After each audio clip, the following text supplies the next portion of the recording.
জীবনে স্বচ্ছতার একটা আলাদা গুরুত্ব আছে। যদি আপনি নিজেকে স্বচ্ছ রাখেন তাহলে আপনার নিজেরও ভালো লাগবে, সামনের ব্যক্তিরও ভালো লাগবে, একটা অন্যরকম প্রভাব পড়বে। কিন্তু একজন শ্রেষ্ঠ ব্যক্তি কিভাবে হয়ে ওঠা সম্ভব? যার মধ্যে গুণ আছে, শিক্ষা আছে, শুভ চেতনা আছে, যিনি সৎকর্ম করেন। কিভাবে হব সেই ব্যক্তি যার মধ্যে জ্ঞান আছে? শুধুমাত্র স্বচ্ছ থাকলে তো তা হওয়া সম্ভব নয়। প্রথমে আপনাকে বুঝতে হবে যে মানুষের মধ্যে 4টি মূল তত্ত্ব আছে। প্রথম হলো তার শরীর, যার দ্বারা উনি যে কোনো কর্ম করে থাকেন। দ্বিতীয় তত্ত্ব হলো তার মন, যার দ্বারা কোনো কর্ম করার জন্য সে নিজেকে প্রেরণা দিতে থাকে। তৃতীয় তত্ত্ব হলো বুদ্ধি, যে কর্ম আমরা করতে চাই, যে লক্ষ্যে আমরা পৌঁছতে চাই, সেটা আমরা কিভাবে কোন পথে করব সেটা স্থির করা যায় বুদ্ধি দিয়ে। আর চতুর্থ তত্ত্ব হলো আত্মা। আত্মা হলো এমন এক তত্ত্ব যার কোনো সমাপ্তি নেই। আত্মা হলো অজয়। কিন্তু এরও শুদ্ধিকরণের প্রয়োজন হয়। এই 4টি তত্ত্বের শুদ্ধিকরণ করতে থাকুন, এদের নির্মল রাখুন, শুদ্ধ রাখুন। এবং এটা কিভাবে হবে? শুভ চেতনা দ্বারা, জ্ঞানের দ্বারা, এবং সব থেকে বেশি গুরুত্বপূর্ণ প্রেমের দ্বারা।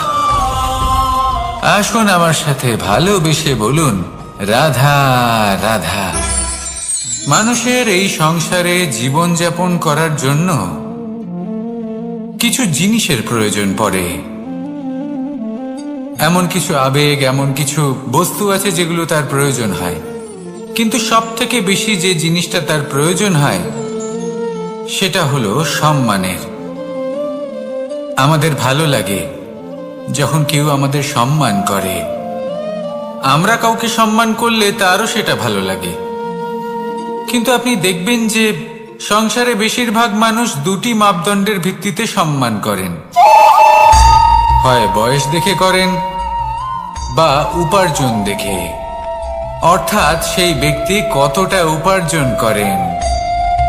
এবার ভেবে দেখুন, এটা আবশ্যক নয় কারোর বয়স যদি বেশি হয় তার বুদ্ধিও ততটাই বেশি হবে।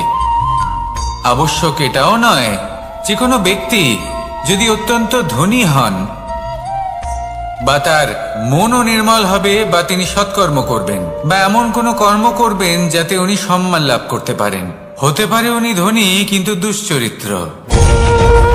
সেই জন্য বয়স বা উপার্জন দেখে কোনো ব্যক্তিকে সম্মান করবেন না। কর্ম দেখুন। যদি গভীরভাবে ভেবে দেখেন তাহলে দেখবেন যদি কোনো মানুষ কোনো সৎকর্ম করেন তাহলে তার প্রতি হৃদয় থেকে সম্মান জাগ্রত হয়। এটাই হলো সেই সম্মান যা অর্জন করতে হবে। বয়স আজ আছে, কাল আরো বৃদ্ধি পাবে। উপার্জন আজ আছে, কাল সেটা কমে যেতেও পারে। কিন্তু যদি আপনি নিরন্তর শুভকর্ম করতে থাকেন তাহলে আপনি মৃত্যুর পরেও অমর হয়ে থাকবেন। আসুন আমার সাথে ভালোবেসে বলুন, রাধা রাধা।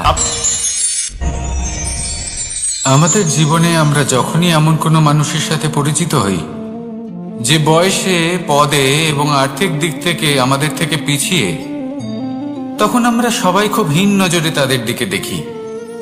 মনেই করি না যে সেই ব্যক্তির নিজস্ব একটা অস্তিত্ব রয়েছে, তার নিজেরও একটা মাহাত্ম্য রয়েছে। আমাদের মনেই হয় না যে আমাদের সামনে দাঁড়িয়ে থাকার যোগ্যতা আছে তাদের। চলুন আপনাকে একটা প্রশ্ন করি, শূন্যের নিজস্ব মূল্য কোথায়? আপনি বলবেন কিছুই না। শূন্যের আবার নিজস্ব মূল্য কোথায়? কিন্তু যখন এই শূন্যই কোনো সংখ্যার সাথে এসে যুক্ত হয়ে যায়, কোনো অঙ্কের সাথে এসে যুক্ত হয়ে যায়, তখন তার মূল্য অনেক গুণ বৃদ্ধি পায়। অর্থাৎ এই শূন্যের মূল্য অবশ্যই আছে। আর আমাদের জীবনেও এমন কিছু ব্যক্তি থাকেন, তাদের দেখে মনে হয় যে এদের কোনো মূল্যই নেই, কিন্তু যখন এই ব্যক্তি কারোর সাথে এসে জুড়ে যান, তখন তার মূল্য সেই ব্যক্তির বৃদ্ধি ঘটায়। এই সংসারে এমন কোনো ব্যক্তি নেই যার কোনো মূল্য নেই। যদি আমরা ধনুকের কথা বলি, তাহলে তার জন্য একটি দড়ির প্রয়োজন হয়, যেটি প্রত্যঞ্চা হিসেবে ব্যবহৃত হয়। যদি এই প্রত্যঞ্চা না থাকে, তাহলে ধনুকের কোনো মূল্যই থাকে না। যদি প্রত্যঞ্চা না থাকে, তাহলে ধনুকের অস্তিত্ব অসম্পূর্ণ থেকে যায়। এই সংসারে যে কোনো ব্যক্তি হোক বা যে কোনো বস্তু হোক, প্রত্যেকের নিজস্ব একটি মূল্য আছে। তার সম্মান করুন, সামনে অগ্রসর হন, আর আমার সাথে ভালোবেসে বলুন, রাধা রাধা। মানুষের জীবনে উন্নতি লাভ করার জন্য 3টি স্তম্ভের প্রয়োজন হয়। প্রথম স্তম্ভ শিক্ষা। এই শিক্ষা আমাদের জ্ঞান প্রদান করে। দ্বিতীয় স্তম্ভ ব্যবসা, যার দ্বারা আমরা ধন উপার্জন করি। তৃতীয় স্তম্ভ হলো আমাদের ঈশ্বর, আমাদের ইষ্ট। এনার সাথে যদি আমরা জুড়ে থাকতে পারি, তাহলে এমন একটা মানসিক বল আপনি লাভ করবেন, যেটা এই সংসারে আর কোথাও পাওয়া সম্ভব নয়। কিন্তু মানুষ অনেক সময় জীবনে এই 3টি স্তম্ভ লাভ করা সত্ত্বেও সামনে অগ্রসর হতে পারেন না। তখনও জীবনে কঠিন পরিস্থিতি আসতেই থাকে। এমনটা ঠিক কেন হয়? কারণ সে জীবনে এই 3টি স্তম্ভ লাভ করে নেয়, জীবনে প্রয়োগও করে, কিন্তু তার ভিতের কথা সে ভুলেই যায়। যেমন প্রথম স্তম্ভ অর্থাৎ শিক্ষা। এই শিক্ষার আধার হলো শুভ চেতনা। যদি অন্তরে শুভ চেতনা না থাকে, তাহলে এই শিক্ষার কোনো গুরুত্ব থাকে না। দ্বিতীয় স্তম্ভ ব্যবসা। পরিশ্রম করে উপার্জন করতে হবে, এই কথাটা আমরা সবাই জানি এবং সবাই চেষ্টাও করি। কিন্তু ব্যবসা করতে করতে আমরা এটা ভুলে যাই আমাদের ব্যবহার কেমন হয়ে পড়েছে।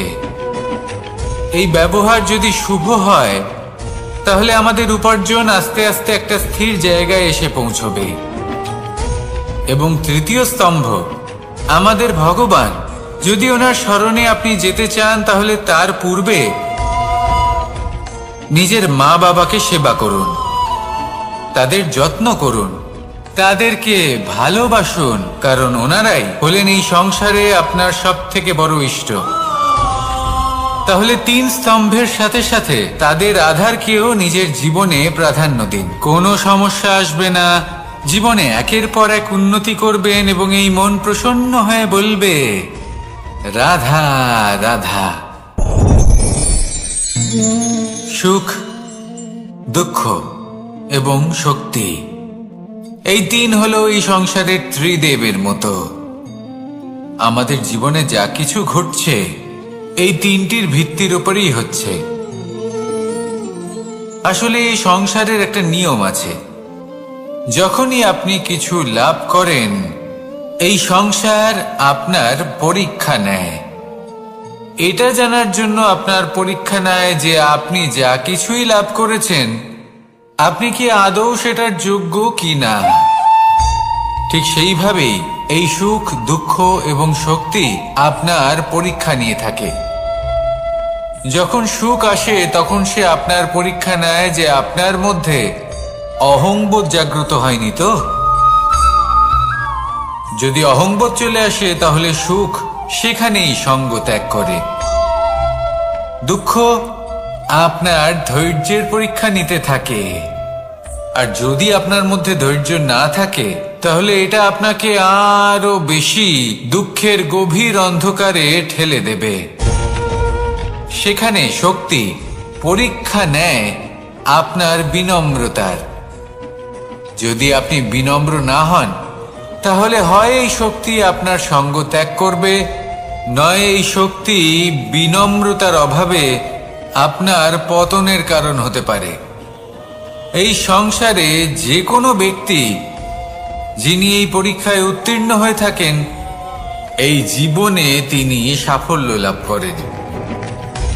আসুন আমার সাথে ভালোবেসে বলুন, রাধা রাধা। ভয়ের সাথে আমরা সবাই পরিচিত, কষ্টও আমরা সবাই পেয়েছি।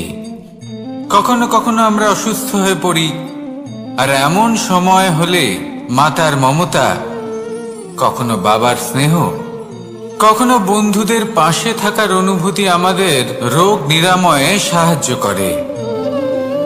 কখনো যদি আমরা নিরাশ হয়ে পড়ি, তখন যদি আমাদের কোনো আপনজন আমাদের দুটো ভালো কথা বলে, তখন আমাদের মনোবল বেড়ে যায়। ঠিক তেমন সংসারের এই রঙ্গমঞ্চে যদি আপনি পীড়িত অনুভব করেন, কিছু শুভ কথা আলোচনা করুন, কিছু স্তুতি গান করুন, কিছু মুহূর্তের জন্য হলেও নিজের ইষ্টদেবের কথা স্মরণ করুন আর প্রার্থনা করুন। সাহস বাড়বে, শক্তিও বৃদ্ধি পাবে এবং সামনে এগিয়ে চলার পথও দেখতে পাবেন। তখন এই মন প্রসন্ন হয়ে বলবে, রাধা রাধা। মানুষের জীবনে উন্নতি লাভ করার জন্য 3টি স্তম্ভের প্রয়োজন হয়। প্রথম স্তম্ভ শিক্ষা। এই শিক্ষা আমাদের জ্ঞান প্রদান করে। দ্বিতীয় স্তম্ভ ব্যবসা, যার দ্বারা আমরা ধন উপার্জন করি। তৃতীয় স্তম্ভ হলো আমাদের ঈশ্বর, আমাদের ইষ্ট। এনার সাথে যদি আমরা জুড়ে থাকতে পারি, তাহলে এমন একটা মানসিক বল আপনি লাভ করবেন যেটা এই সংসারে আর কোথাও পাওয়া সম্ভব নয়। কিন্তু মানুষ অনেক সময় জীবনে এই 3টি স্তম্ভ লাভ করা সত্ত্বেও সামনে অগ্রসর হতে পারেন না। তখনও জীবনে কঠিন পরিস্থিতি আসতেই থাকে। এমনটা ঠিক কেন হয়? কারণ সে জীবনে এই 3টি স্তম্ভ লাভ করে নেয়, জীবনে প্রয়োগও করে, কিন্তু তার ভিতের কথা সে ভুলেই যায়। যেমন প্রথম স্তম্ভ অর্থাৎ শিক্ষা। এই শিক্ষার আধার হলো শুভ চেতনা। যদি অন্তরে শুভ চেতনা না থাকে, তাহলে এই শিক্ষার কোনো গুরুত্ব থাকে না। দ্বিতীয় স্তম্ভ ব্যবসা। পরিশ্রম করে উপার্জন করতে হবে, এই কথাটা আমরা সবাই জানি এবং সবাই চেষ্টাও করি। কিন্তু ব্যবসা করতে করতে আমরা এটা ভুলে যাই আমাদের ব্যবহার কেমন হয়ে পড়েছে। এই ব্যবহার যদি শুভ হয়, তাহলে আমাদের উপার্জন আস্তে আস্তে একটা স্থির জায়গায় এসে পৌঁছবে। এবং তৃতীয় স্তম্ভ আমাদের ভগবান। যদি ওনার শরণে আপনি যেতে চান, তাহলে তার পূর্বে নিজের মা বাবাকে সেবা করুন, তাদের যত্ন করুন, তাদেরকে ভালোবাসুন, কারণ ওনারাই হলেন এই সংসারে আপনার সবথেকে বড় ইষ্ট। তাহলে 3 স্তম্ভের সাথে সাথে তাদের আধারকেও নিজের জীবনে প্রাধান্য দিন। কোনো সমস্যা আসবে না, জীবনে একের পর এক উন্নতি করবেন এবং এই মন প্রসন্ন হয়ে বলবে, রাধা রাধা। সুখ, দুঃখ এবং শক্তি, এই 3 হলো এই সংসারের ত্রিদেবের মতো। আমাদের জীবনে যা কিছু ঘটছে এই 3টির ভিত্তির উপরেই হচ্ছে। আসলে এই সংসারের একটা নিয়ম আছে। যখনই আপনি কিছু লাভ করেন, এই সংসার আপনার পরীক্ষা নেয়। এটা জানার জন্য আপনার পরীক্ষা নেয় যে আপনি যা কিছুই লাভ করেছেন, আপনি কি আদৌ সেটার যোগ্য কি না। ঠিক সেইভাবেই এই সুখ, দুঃখ এবং শক্তি আপনার পরীক্ষা নিয়ে থাকে। যখন সুখ আসে, তখন সে আপনার পরীক্ষা নেয় যে আপনার মধ্যে অহংবোধ জাগ্রত হয়নি তো। যদি অহংবোধ চলে আসে, তাহলে সুখ সেখানেই সঙ্গ ত্যাগ করে। দুঃখ আপনার ধৈর্যের পরীক্ষা নিতে থাকে, আর যদি আপনার মধ্যে ধৈর্য না থাকে, তাহলে এটা আপনাকে আরো বেশি দুঃখের গভীর অন্ধকারে ঠেলে দেবে। সেখানে শক্তি পরীক্ষা নেয় আপনার বিনম্রতার। যদি আপনি বিনম্র না হন, তাহলে হয় এই শক্তি আপনার সঙ্গ ত্যাগ করবে, নয় এই শক্তি বিনম্রতার অভাবে আপনার পতনের কারণ হতে পারে। এই সংসারে যে কোনো ব্যক্তি যিনি এই পরীক্ষায় উত্তীর্ণ হয়ে থাকেন, এই জীবনে তিনি সাফল্য লাভ করেন। আসুন আমার সাথে ভালোবেসে বলুন, রাধা রাধা।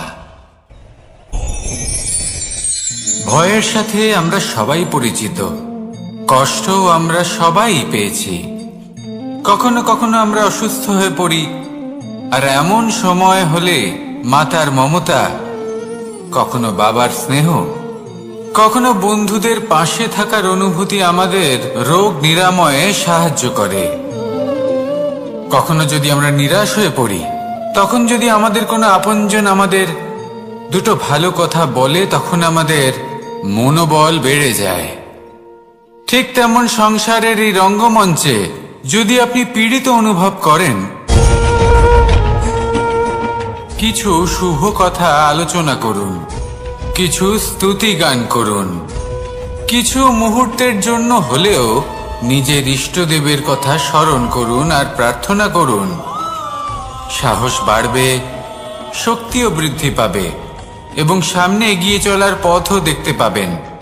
তখন এই মন প্রসন্ন হয়ে বলবে, রাধা রাধা। এই সংসারে কখনো কোনো ব্যক্তিকে তার বাইরের পোশাক দেখে বিচার করার চেষ্টা করবেন না, এটা খুব বড় ভুল করবেন। যেমন আমরা জীবনে অনেক সময় এমন করি, ধরুন কোথাও একটা গাছ দেখলাম, খুব বিশাল আকারের একটা গাছ, যেটা মাটির থেকে অনেক উঁচুতে পৌঁছে গেছে, যার বিশাল শাখা আছে। সেগুলো দেখে আমরা ভাবি যে এই গাছে হয়তো কত সুস্বাদু ফল আছে। আমরা সেই গাছের পরিচর্যা করতে থাকি। আবার অন্যদিকে হলো একটি তৃণ, যেটা মাটি থেকে কিছুটা উঁচুতে পৌঁছেছে, কিন্তু সেই তৃণর নিচে, মাটির নিচে অত্যন্ত সুস্বাদু ফল বা সবজি জন্ম নেয়, যা আমাদের স্বাস্থ্যের পক্ষে অত্যন্ত উপকারী। সেই জন্য কখনো আবরণ দেখে কাউকে বিচার করতে চেষ্টা করবেন না। তার বদলে এটা বোঝার চেষ্টা করুন যে আপনার সামনে যে ব্যক্তি আছে বা বস্তু আছে, তার বিশেষত্ব কি। যদি এই বিশেষত্ব বোঝার ক্ষমতা আপনি অর্জন করেন, যদি এই শিল্প আপনি নিজের ভেতরে জাগ্রত করেন, তাহলে এই সংসারে বিশেষত্ব কি সেটা আপনি জানতে পারবেন। আর এই সমস্ত খেলা দৃষ্টি থেকে নয়, দৃষ্টিভঙ্গি থেকে জন্ম নেয়। দৃষ্টিভঙ্গি সবসময় শুভ রাখুন আর আমার সাথে ভালোবেসে বলুন, রাধা রাধা। যখন আমরা কোনো বনে প্রবেশ করি, তখন এই সবুজ ঘাস দেখে, এই কোমল ঘাস দেখে আমাদের মন প্রফুল্ল হয়ে ওঠে। ভিন্ন ভিন্ন প্রজাতির ফুল, ভিন্ন ভিন্ন রঙের ফুল দেখে এই মন আনন্দে ভরে ওঠে। এখানে শিশুরা আনন্দ লাভ করে, বড়রা ভোজন গ্রহণ করেন, কথাবার্তা বলেন, হাঁটাহাঁটি করে বেড়ান। এবার ভেবে দেখুন, যখন এই উপবনের নির্মাণ হয়েছিল, সেই সময় যদি এই মাটিকে সঠিকভাবে খনন না করা হতো, যদি তাতে সঠিকভাবে বীজ রোপণ না করা হতো, যদি কোনো সংঘর্ষ না হতো, পরিশ্রম না করা হতো, যদি চলতে চলতে পায়ে কাঁটা না বিঁধে যেত, তাহলে এই সুন্দর বন দেখে আমরা কি এই আনন্দ লাভ করতে পারতাম? কখনোই নয়। ধরুন কোনো নদীর তটে সুন্দর একটি বন আছে, সেই বনের আনন্দ লাভ করতে গেলে আপনাকে সেই নদী পার করতেই হবে। যদি সুখের নদীর কাছে পৌঁছতে চান, তাহলে তটে যে কাঁটা রয়েছে সেগুলোর সাথে সংঘর্ষ করতেই হবে। এই সংসারে যদি আপনি সুখ লাভ করতে চান, তাহলে সুখ লাভের এই যাত্রা শুরু করতে হবে সংঘর্ষ দ্বারা। তাহলে সংঘর্ষকে স্বাগত জানান, এর পেছনেই সুখ রয়েছে যা আপনার জন্য অপেক্ষা করছে। এবার হাসুন আর আমার সাথে ভালোবেসে বলুন, রাধা রাধা। মানুষ সুখী জীবন যাপনের প্রতি এতটাই অভ্যস্ত হয়ে পড়ে যে একটা ছোট্ট সমস্যা এলেই সে সবার থেকে সাহায্য চাইতে শুরু করে দেয়।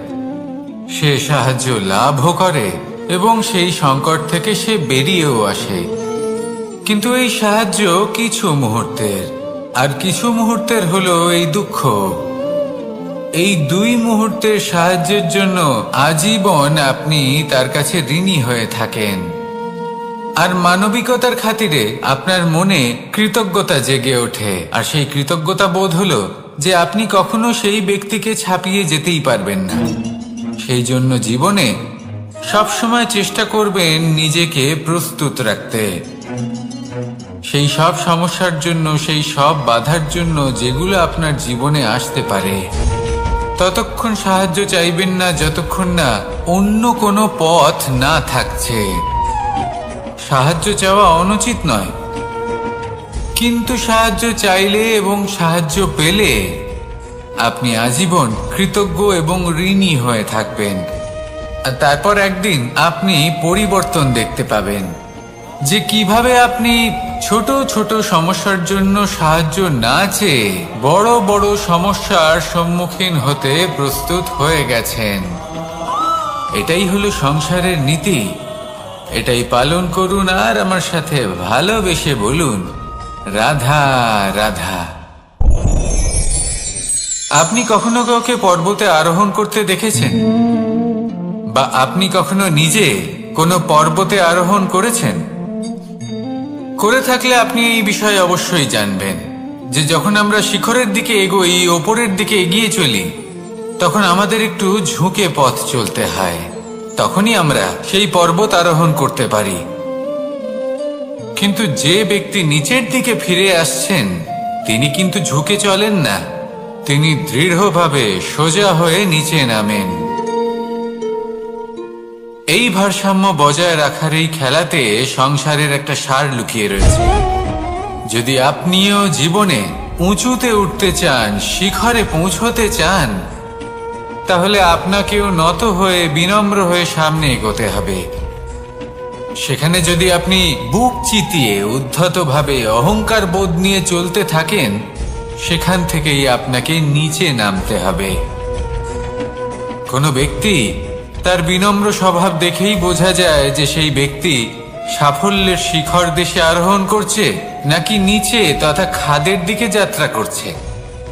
তাই সব সময় বিনম্র থাকুন, শ্রেষ্ঠ কর্ম করুন, পরিশ্রম করুন, আর আমার সাথে জড়িত নিদ্রা মানুষের জীবনের একটা অত্যন্ত গুরুত্বপূর্ণ সুখ এবং প্রয়োজনীয়তাও।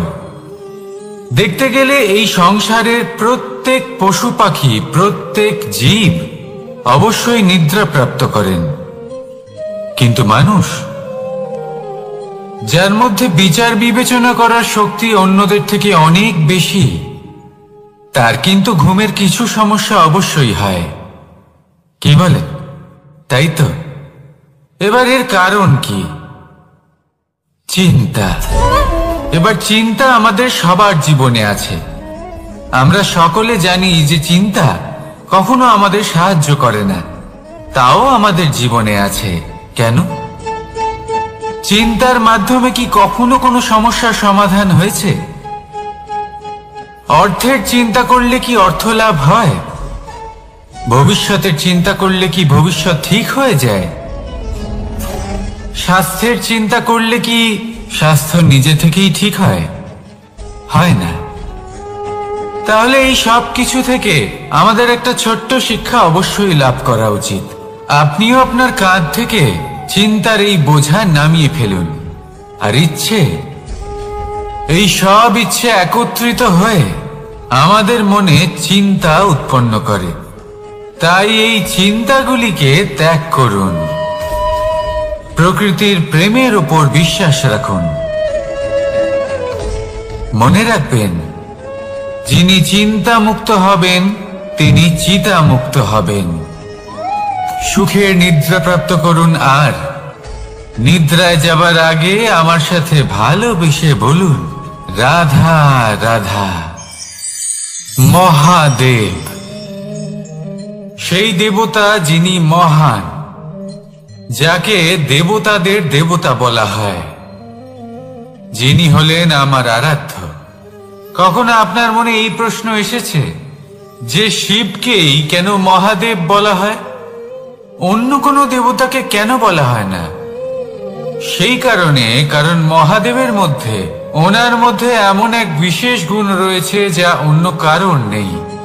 তা হলো নিঃস্বার্থ হয়ে মানুষের সেবা করা। যদি প্রয়োজন পড়ে, যদি সৃষ্টির পথে বিনাশের কালো মেঘ ছেয়ে থাকে, তখন নিজের প্রাণের চিন্তা না করে হলাহল পান করার জন্য প্রস্তুত থাকেন মহাদেব। আর এই অদ্বিতীয় ত্যাগের জন্যই শিবকে মহাদেব বলে ডাকা হয়। এবার যদি কোনো মানুষও নিঃস্বার্থ ভাবনার দ্বারা নিজেকে অর্পণ করে দেয় এই জগতের কল্যাণের জন্য, মানুষের সেবার জন্য, তাহলে তিনিও মহাপুরুষ, মহামানব হতে পারেন। যদি কেউ অভুক্ত থাকেন, তাহলে নিজের থালা থেকে অর্ধেক খাবার তাকে দিয়ে দিন। যদি কেউ অসুস্থ হন, তাহলে তাকে সেবা করার, চিকিৎসা করার চেষ্টা করুন। এই জীবন শুধু নিজের জন্য নয়, অন্যদের প্রতি, সমস্ত সংসারের প্রতি উৎসর্গ করুন। যদি এইসব মানুষ শিখে যান, তাহলে তিনি মহাদেবের পথে অগ্রসর হতে পারেন।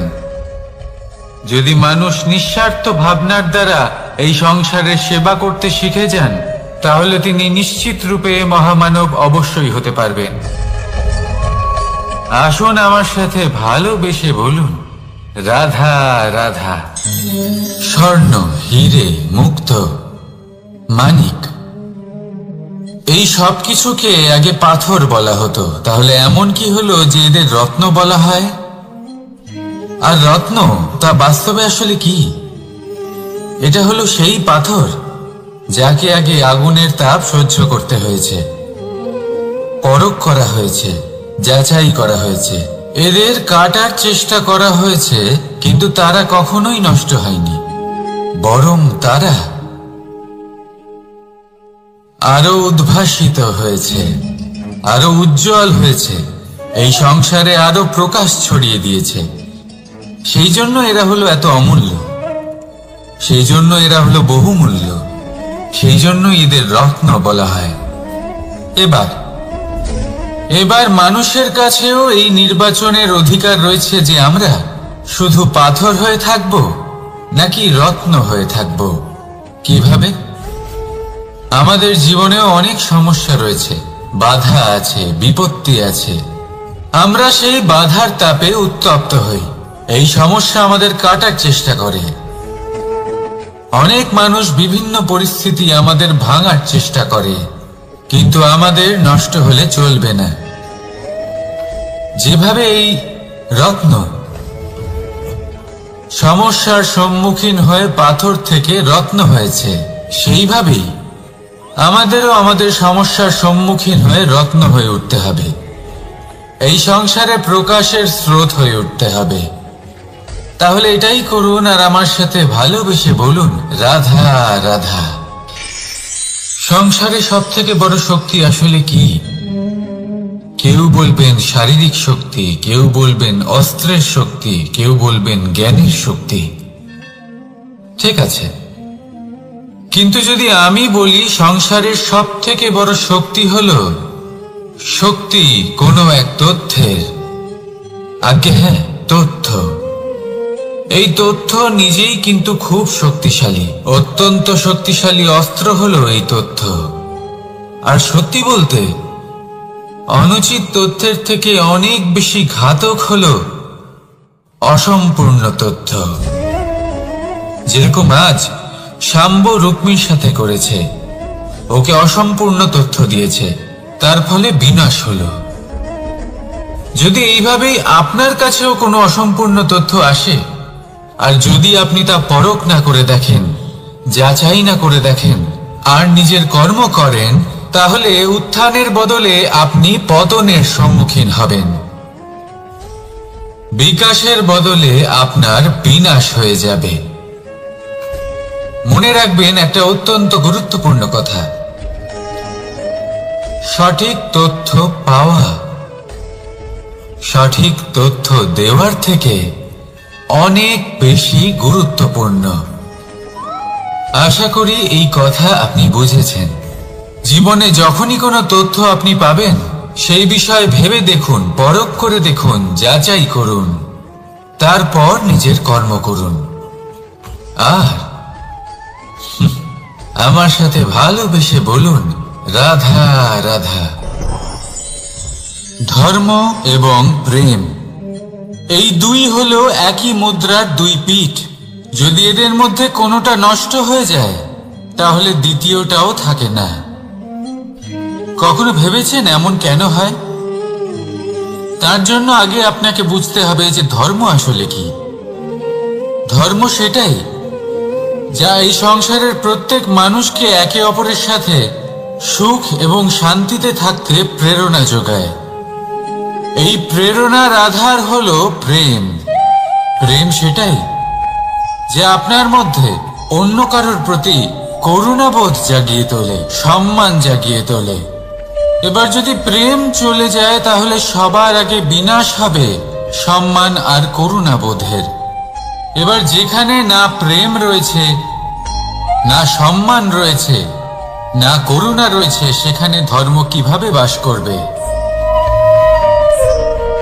অশুভ ইচ্ছে জাগ্রত হয়ে ওঠে, ক্রোধ জাগ্রত হয়ে ওঠে, অহংকার জাগ্রত হয়ে ওঠে, আর তারপর আরম্ভ হয় অধর্মের।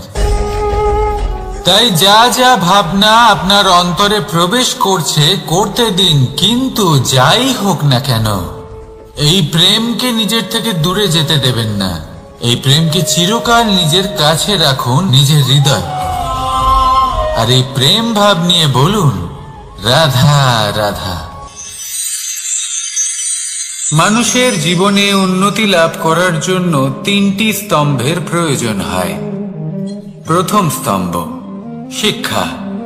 এই শিক্ষা আমাদের জ্ঞান প্রদান করে। দ্বিতীয় স্তম্ভ ব্যবসা, যার দ্বারা আমরা ধন উপার্জন করি। তৃতীয় স্তম্ভ হলো আমাদের ঈশ্বর, আমাদের ইষ্ট। এনার সাথে যদি আমরা জুড়ে থাকতে পারি, তাহলে এমন একটা মানসিক বল আপনি লাভ করবেন যেটা এই সংসারে আর কোথাও পাওয়া সম্ভব নয়। কিন্তু মানুষ অনেক সময় জীবনে এই তিনটি স্তম্ভ লাভ করা সত্ত্বেও সামনে অগ্রসর হতে পারেন না। তখনও জীবনে কঠিন পরিস্থিতি আসতেই থাকে। এমনটা ঠিক কেন হয়? কারণ সে জীবনে এই তিনটি স্তম্ভ লাভ করে নেয়, জীবনে প্রয়োগও করে, কিন্তু তার ভিতের কথা সে ভুলেই যায়। যেমন প্রথম স্তম্ভ অর্থাৎ শিক্ষা। এই শিক্ষার আধার হলো শুভ চেতনা। যদি অন্তরে শুভ চেতনা না থাকে, তাহলে এই শিক্ষার কোনো গুরুত্ব থাকে না। দ্বিতীয় স্তম্ভ ব্যবসা। পরিশ্রম করে উপার্জন করতে হবে, এই কথাটা আমরা সবাই জানি এবং সবাই চেষ্টাও করি। কিন্তু ব্যবসা করতে করতে আমরা এটা ভুলে যাই আমাদের ব্যবহার কেমন হয়ে পড়েছে। এই ব্যবহার যদি শুভ হয়, তাহলে আমাদের উপার্জন আস্তে আস্তে একটা স্থির জায়গায় এসে পৌঁছবে। এবং তৃতীয় স্তম্ভ আমাদের ভগবান। যদি ওনার স্মরণে আপনি যেতে চান, তাহলে তার পূর্বে নিজের মা বাবাকে সেবা করুন, তাদের যত্ন করুন, তাদেরকে ভালোবাসুন, কারণ ওনারাই হলেন এই সংসারে আপনার সবথেকে বড় ইষ্ট। তাহলে তিন স্তম্ভের সাথে সাথে তাদের আধারকেও নিজের জীবনে প্রাধান্য দিন। কোনো সমস্যা আসবে না, জীবনে একের পর এক উন্নতি করবেন এবং এই মন প্রসন্ন হয়ে বলবে, রাধা রাধা। সুখ, দুঃখ এবং শক্তি, এই তিন হলো এই সংসারের ত্রিদেবের মতো। আমাদের জীবনে যা কিছু ঘটছে এই তিনটির ভিত্তির উপরেই হচ্ছে। আসলে এই সংসারের একটা নিয়ম আছে। যখনই আপনি কিছু লাভ করেন, এই সংসার আপনার পরীক্ষা নেয়। এটা জানার জন্য আপনার পরীক্ষা নেয় যে আপনি যা কিছুই লাভ করেছেন, আপনি কি আদৌ সেটার যোগ্য কি না। ঠিক সেইভাবেই এই সুখ, দুঃখ এবং শক্তি আপনার পরীক্ষা নিয়ে থাকে। যখন সুখ আসে তখন সে আপনার পরীক্ষা নেয় যে আপনার মধ্যে অহংবোধ জাগ্রত হয়নি তো। যদি অহংবোধ চলে আসে তাহলে সুখ সেখানেই সঙ্গ ত্যাগ করে। দুঃখ আপনার ধৈর্যের পরীক্ষা নিতে থাকে, আর যদি আপনার মধ্যে ধৈর্য না থাকে তাহলে এটা আপনাকে আরো বেশি দুঃখের গভীর অন্ধকারে ঠেলে দেবে। সেখানে শক্তি পরীক্ষা নেয় আপনার বিনম্রতার।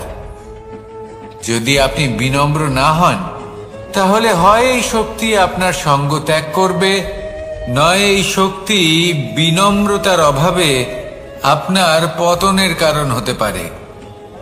এই সংসারে যে কোনো ব্যক্তি যিনি এই পরীক্ষায় উত্তীর্ণ হয়ে থাকেন, এই জীবনে তিনি সাফল্য লাভ করেন।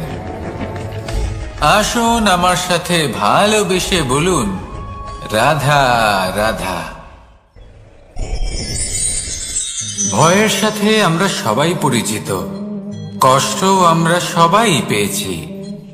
কখনো কখনো আমরা অসুস্থ হয়ে পড়ি, আর এমন সময় হলে মাতার মমতা, কখনো বাবার স্নেহ, কখনো বন্ধুদের পাশে থাকার অনুভূতি আমাদের রোগ নিরাময়ে সাহায্য করে। কখনো যদি আমরা নিরাশ হয়ে পড়ি, তখন যদি আমাদের কোনো আপনজন আমাদের দুটো ভালো কথা বলে, তখন আমাদের মনোবল বেড়ে যায়। ঠিক তেমন সংসারের এই রঙ্গমঞ্চে যদি আপনি পীড়িত অনুভব করেন, কিছু শুভ কথা আলোচনা করুন, কিছু স্তুতি গান করুন, কিছু মুহূর্তের জন্য হলেও নিজের ইষ্টদেবের কথা স্মরণ করুন আর প্রার্থনা করুন। সাহস বাড়বে, শক্তিও বৃদ্ধি পাবে এবং সামনে এগিয়ে চলার পথও দেখতে পাবেন। তখন এই মন প্রসন্ন হয়ে বলবে, রাধা রাধা।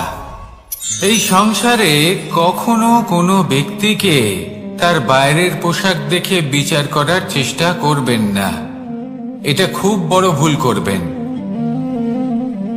যেমন আমরা জীবনে অনেক সময় এমন করি, ধরুন কোথাও একটা গাছ দেখলাম, খুব বিশাল আকারের একটা গাছ, যেটা মাটির থেকে অনেক উঁচুতে পৌঁছে গেছে, যার বিশাল শাখা আছে। সেগুলো দেখে আমরা ভাবি যে এই গাছে হয়তো কত সুস্বাদু ফল আছে। আমরা সেই গাছের পরিচর্যা করতে থাকি। আবার অন্যদিকে হলো একটি তৃণ, যেটা মাটি থেকে কিছুটা উঁচুতে পৌঁছেছে, কিন্তু সেই তৃণর নিচে, মাটির নিচে অত্যন্ত সুস্বাদু ফল বা সবজি জন্ম নেয়, যা আমাদের স্বাস্থ্যের পক্ষে অত্যন্ত উপকারী। সেই জন্য কখনো আবরণ দেখে কাউকে বিচার করতে চেষ্টা করবেন না। তার বদলে এটা বোঝার চেষ্টা করুন যে আপনার সামনে যে ব্যক্তি আছে বা বস্তু আছে, তার বিশেষত্ব কি। যদি এই বিশেষত্ব বোঝার ক্ষমতা আপনি অর্জন করেন, যদি এই শিল্প আপনি নিজের ভেতরে জাগ্রত করেন, তাহলে এই সংসারে বিশেষত্ব কি সেটা আপনি জানতে পারবেন। আর এই সমস্ত খেলা দৃষ্টি থেকে নয়, দৃষ্টিভঙ্গি থেকে জন্ম নেয়।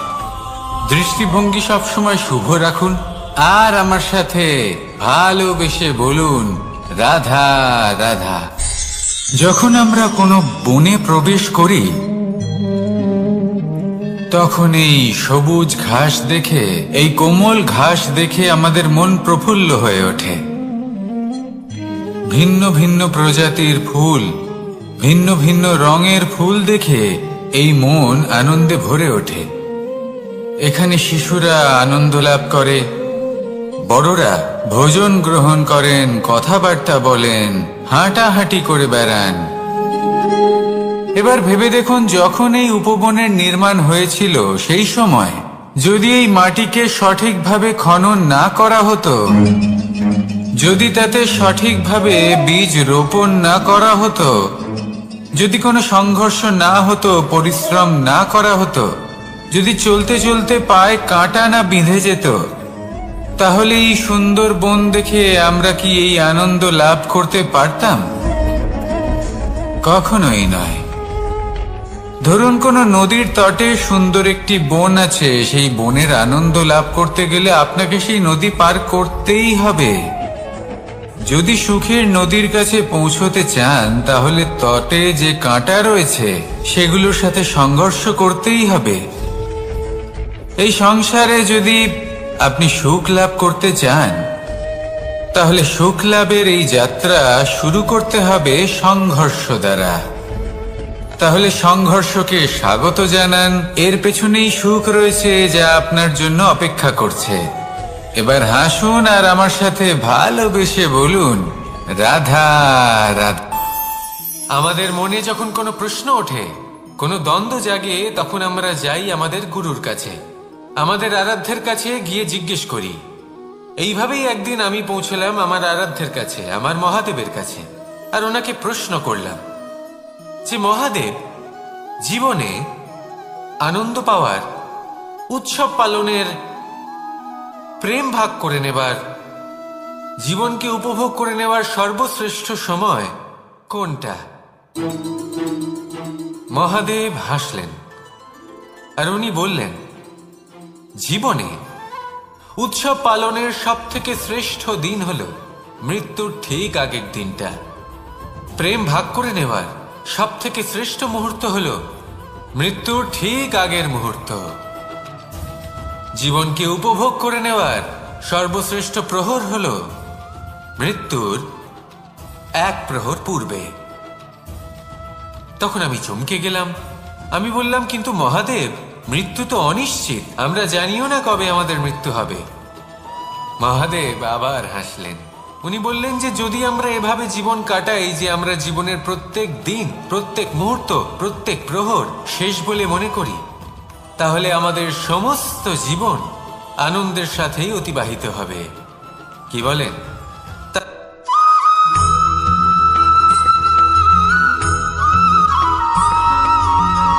এই সংসারে কোনো বস্তু হোক বা ব্যক্তি হোক, তার একার গুরুত্ব কিন্তু খুব বেশি নয়। একটা উদাহরণ হিসেবে বৃষ্টির ফোঁটাকে ভেবে দেখুন। যদি একটি বৃষ্টির ফোঁটা হয় তাহলে তার খুব বেশি গুরুত্ব থাকে না, কিন্তু যখন সহস্র বৃষ্টির ফোঁটা মেঘের মধ্যে দিয়ে ঝরে পড়ে তখন সেটা বর্ষার রূপ ধারণ করে। সেই বর্ষা যা এই প্রকৃতিকে শান্ত করে। সেইভাবেই পাথরের ছোট টুকরো, তার খুব বেশি গুরুত্ব থাকে না, কিন্তু যখন অসংখ্য পাথরের টুকরো একত্রিত হয় তখন তা পর্বতের আকার ধারণ করে।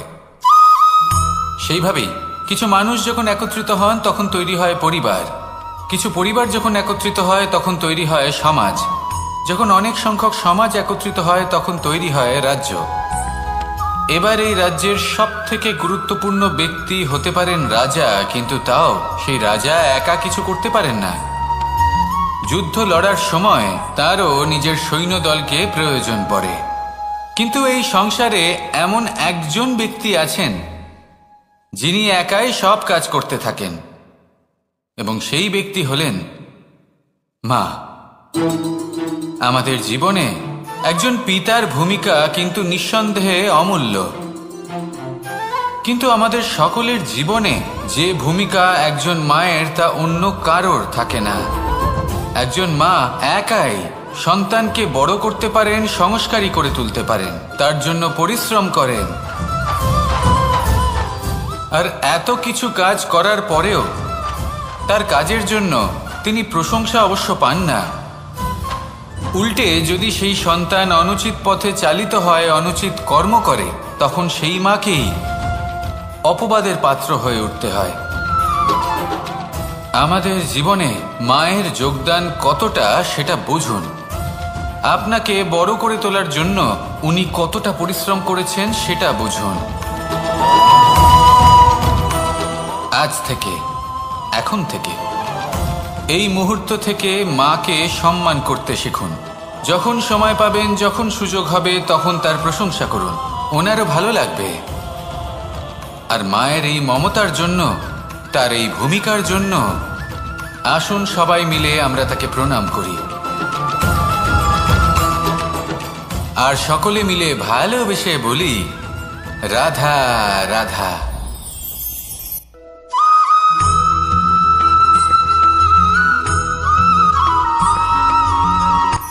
এই সংসারে সাফল্য লাভ করার জন্য জ্ঞানের প্রয়োজন হয়, পরিশ্রমের প্রয়োজন হয়, দৃঢ় নিষ্ঠার প্রয়োজন হয়, নিরন্তর চেষ্টা করা প্রয়োজনীয়। কিন্তু আরো কিছু আছে যা অত্যন্ত প্রয়োজনীয় এবং গুরুত্বপূর্ণ। তা হলো ভালো বন্ধু। তাদের থাকা অত্যন্ত প্রয়োজনীয়। যদি ভালো বন্ধু থাকে তাহলে সময় এলে তারা ঢাল হয়ে আপনাকে সুরক্ষা করবেন। সময় এলে অস্ত্রের মতো শত্রুকে সংহারও করবেন। যদি তিনি জ্ঞানী হন, তাদের মধ্যে সদ্গুণ থাকে, তাহলে এই সব গুণ আপনার মধ্যেও প্রবেশ করবে। তাহলে সাফল্যের জন্য ভালো বন্ধু পাওয়া অত্যন্ত প্রয়োজনীয়। কিন্তু শুধু বন্ধু কেন, ভালো শত্রুও থাকা প্রয়োজনীয়। এবার আপনি ভাববেন, আমি কি বললাম? যদি আপনার জীবনেও ভালো অর্থাৎ শক্তিশালী শত্রু থাকে, তাহলে আপনিও শক্তিশালী হতে থাকবেন। এই শত্রু আপনাকে প্রেরিত করবে আরো বেশি শক্তিশালী হয়ে ওঠার। কখনো কোনো হরিণকে দেখুন, তীব্র গতিতে দৌড়তে থাকে। কেন তীব্র গতিতে দৌড়য়? এই কারণে নয় যে কোথাও তার জন্য মধুর ঘাস অপেক্ষা করে রয়েছে, না। সে এই কারণে তীব্র গতিতে দৌড়য় কারণ সেটা না করলে তার পেছনে একটি সিংহ আছে যে ওকে নিজের ভোজন করে ফেলবে। তাই জীবনে বিপদ, সংকট এই সব কিছুও হলো অত্যন্ত গুরুত্বপূর্ণ। তার সম্মুখীন হতে শিখুন আর আমার সাথে ভালোবেসে বলুন, রাধা রাধা।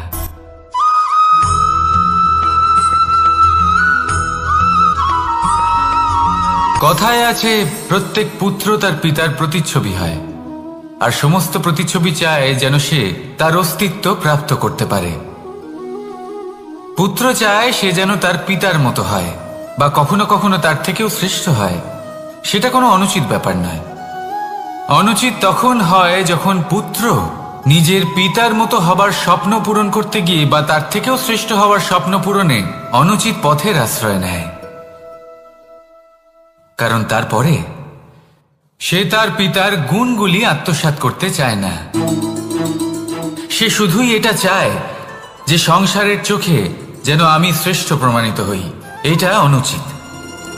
সংসারে এমন অনেক মানুষ আছেন যারা এই কারণে শ্রেষ্ঠ হবার চেষ্টা করেন যাতে তার পরিবারের তার পিতার সম্মান বৃদ্ধি পায়।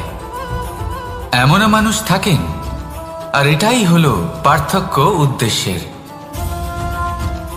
মনে রাখবেন, যদি আপনার উদ্দেশ্য শুভ হয় তাহলে পথও শুভ হবে। যদি আপনার উদ্দেশ্য অশুভ হয় তাহলে পথও অশুভ হবে। তাহলে নিজের পিতার মতো হবার চেষ্টা অবশ্যই করুন, তার থেকেও শ্রেষ্ঠ হওয়ার চেষ্টা অবশ্যই করুন। কিন্তু মনে রাখবেন, আপনার সংকল্প আর আপনার উদ্দেশ্য এই দুই শুভ হওয়া উচিত। তাহলে আসুন আর আমার সাথে ভালোবেসে বলুন, রাধা রাধা।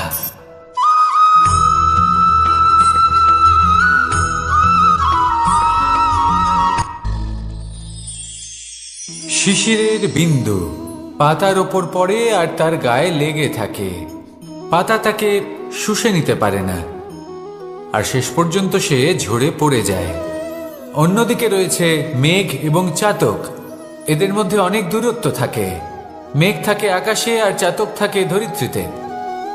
কিন্তু যখন এই মেঘ থেকে বৃষ্টি ঝরে পড়ে, এই চাতক কিন্তু সেই জলই পান করে, নয়তো সে তৃষ্ণার্ত থেকে যায়। এবার অন্যদিকে দেখলাম শিশির বিন্দু আর পাতার এই সম্পর্ক। এরা খুব কাছাকাছি থাকে, ঘনিষ্ঠও থাকে। অন্যদিকে রয়েছে মেঘ এবং চাতকের সম্পর্ক, যাদের মধ্যে অনেক দূরত্ব থাকা সত্ত্বেও তারা খুব ঘনিষ্ঠ, তাই না? এই সারমর্ম খুব সরল। এই নৈকট্য, এই দূরত্ব, তা আপনার সম্পর্কে প্রভাব কিছুতেই ফেলতে পারে না। এই নৈকট্য, এই দূরত্ব, এইসব হলো শুধুমাত্র মনের ব্যাপার। কখনো আপনি অনুভব করেছেন আপনি কারোর থেকে অনেক অনেক দূরে আছেন, অনেক দূরে আছেন, তাও সেই ব্যক্তির প্রতি আপনি টান অনুভব করেন। সেখানে আপনি কারোর সাথে প্রত্যেক দিন অতিবাহিত করেন, সমস্ত জীবন অতিবাহিত করেন, সব থেকে বেশি সময় তার সাথে অতিবাহিত করেন, তাও তার প্রতি সেই টান অনুভব করেন না। এই সংকেত হলো মনের দূরত্বের। তাহলে মনের এই দূরত্ব দূর করুন আর আমার সাথে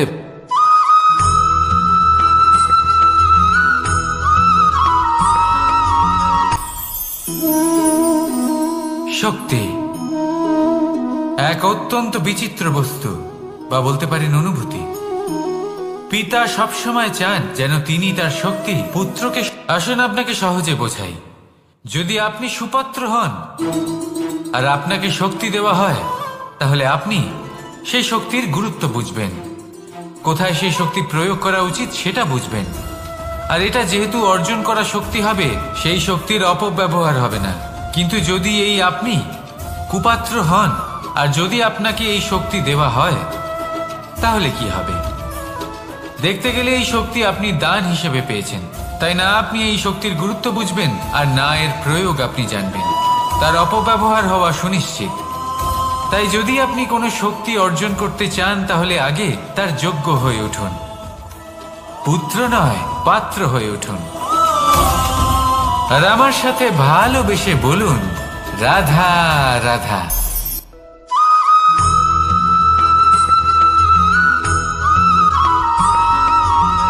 ভালো, শুধু ওনাদের কঠোর ব্যবহার দেখলে আমরা একটু ভয় পেয়ে যাই।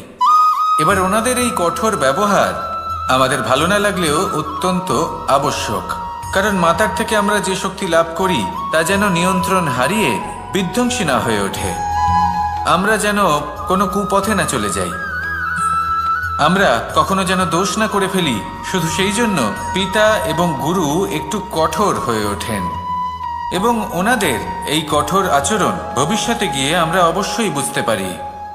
জীবনে কিছু বছর আমরা এগিয়ে যাই আর তারপর আমরা বুঝতে পারি যে বাবা এবং গুরু আমাদের যথেষ্ট ভালোবাসতেন, কিন্তু ওনাদের ভালোবাসার বহিঃপ্রকাশ আলাদা। প্রয়োজনীয় হলো এটা দেখার, এটা বোঝার যে শুরু থেকে আমাদের প্রতি ওনাদের আচরণ কেমন ছিল। ওনাদের কঠোর হওয়ার পেছনে ওনাদের ভালোবাসাটা বোঝার চেষ্টা করুন, ওনাদের চিন্তাটা বোঝার চেষ্টা করুন, ওনাদের পথপ্রদর্শনের আড়ালে আপনার ভবিষ্যতের জন্য যে পরিকল্পনা ওনারা করেছেন সেটা বোঝার চেষ্টা করুন। তখন আপনারা বুঝতে পারবেন ওনাদের ভালোবাসাকে। আপনার মনের মধ্যে আপনা থেকেই ওনাদের প্রতি সম্মান জেগে উঠবে। নিজের পিতা এবং নিজের গুরু এই দুজনের প্রতি কৃতজ্ঞতা প্রকাশ করুন আর আমার সাথে ভালোবেসে বলুন, রাধা রাধা।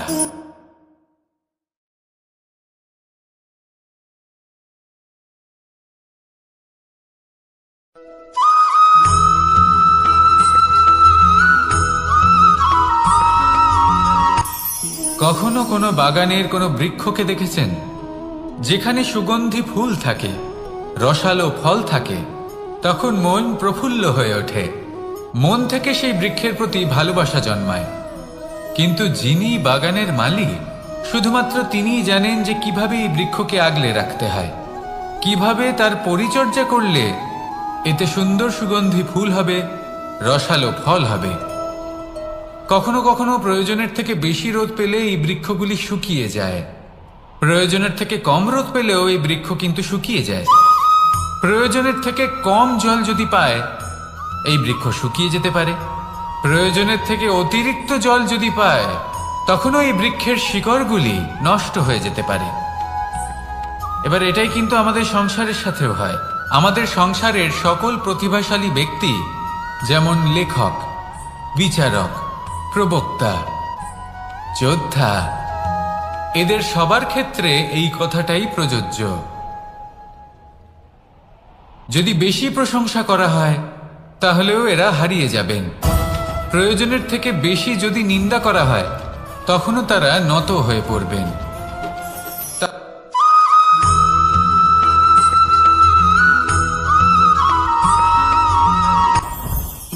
জীবনে কিছু শেখা অত্যন্ত গুরুত্বপূর্ণ। এবার কি কি শিখতে হবে, সেই সব শেখানোর জন্য অনেক শিক্ষক রয়েছেন, কিন্তু কি শিখবেন না আর কি করবেন না, এটা আমাদের নিজের অভিজ্ঞতা দিয়ে শিখতে হয়। কিন্তু তার মানে এটা নয় যে যদি আপনাকে শিখতে হয় যে আগুনের তাপ কতটা, আপনাকে আগুনের মধ্যে হাত দিতে হবে। না, অন্য কারোর অভিজ্ঞতা দ্বারাও শিখতে পারেন। প্রশ্ন শুধুমাত্র একটাই যে আপনি কি শিখতে চান নাকি চান না। যদি আপনি এটাই ভাবেন যে আমি শুধুই নিজের অভিজ্ঞতা দ্বারাই শিখতে চাই, তাহলে জীবনকাল ছোট মনে হবে, অনেক কিছুই শিখতে পারবেন না। তাই নিজের সাথে সাথে বড়দের অভিজ্ঞতার দ্বারাও শেখা শুরু করে দিন। এই সংসারের অভিজ্ঞতা দ্বারা শিখতে শুরু করে দিন। আর এটা নিশ্চিত রূপে শেখা আবশ্যক যে কখন কি করবেন না, কোথায় থামতে হবে আর কোথায় থামবেন না। তাহলে আসুন আর আমার সাথে ভালোবেসে বলুন, রাধা রাধা।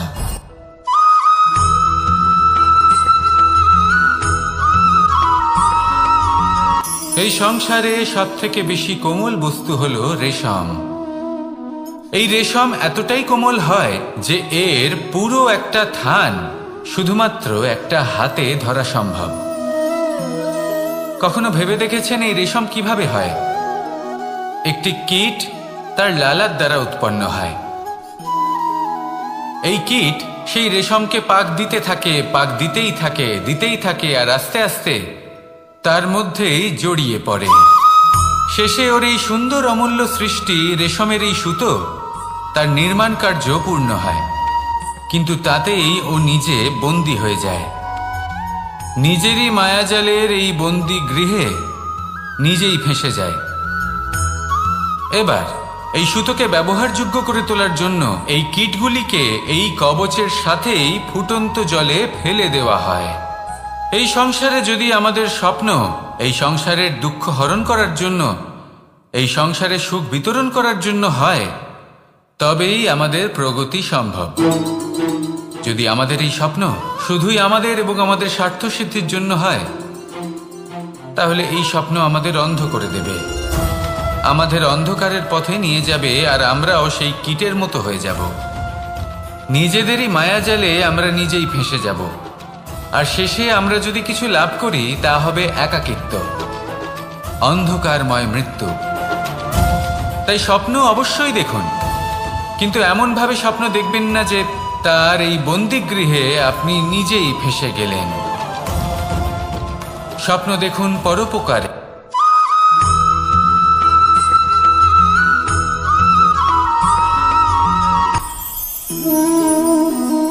শক্তি এক অত্যন্ত বিচিত্র বস্তু, বা বলতে পারেন অনুভূতি। পিতা সবসময় চান যেন তিনি তার শক্তি পুত্রকে। আসুন আপনাকে সহজে বোঝাই। যদি আপনি সুপাত্র হন আর আপনাকে শক্তি দেওয়া হয়, তাহলে আপনি সেই শক্তির গুরুত্ব বুঝবেন, কোথায় সেই শক্তি প্রয়োগ করা উচিত সেটা বুঝবেন। আর এটা যেহেতু অর্জন করা শক্তি হবে, সেই শক্তির অপব্যবহার হবে না। কিন্তু যদি এই আপনি কুপাত্র হন আর যদি আপনাকে এই শক্তি দেওয়া হয়, তাহলে কি হবে? দেখতে গেলে এই শক্তি আপনি দান হিসেবে পেয়েছেন, তাই না আপনি এই শক্তির গুরুত্ব বুঝবেন আর না এর প্রয়োগ আপনি জানবেন। তার অপব্যবহার হওয়া সুনিশ্চিত। তাই যদি আপনি কোনো শক্তি অর্জন করতে চান, তাহলে আগে তার যোগ্য হয়ে উঠুন, পুত্র নয় পাত্র হয়ে উঠুন। আর আমার সাথে ভালোবেসে বলুন, রাধা রাধা।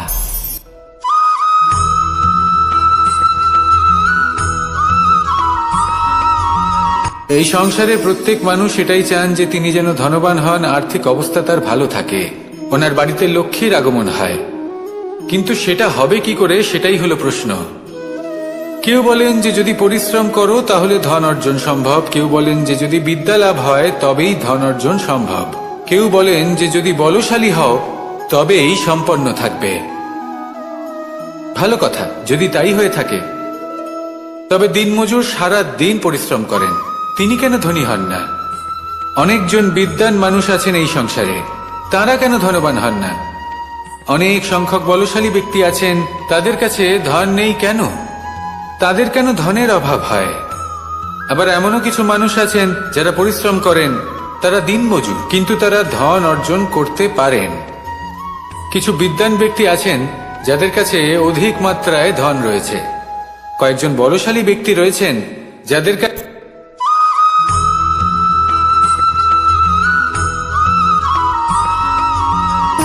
সুখ, দুঃখ এবং শক্তি, এই তিন হলো এই সংসারের ত্রিদেবের মতো।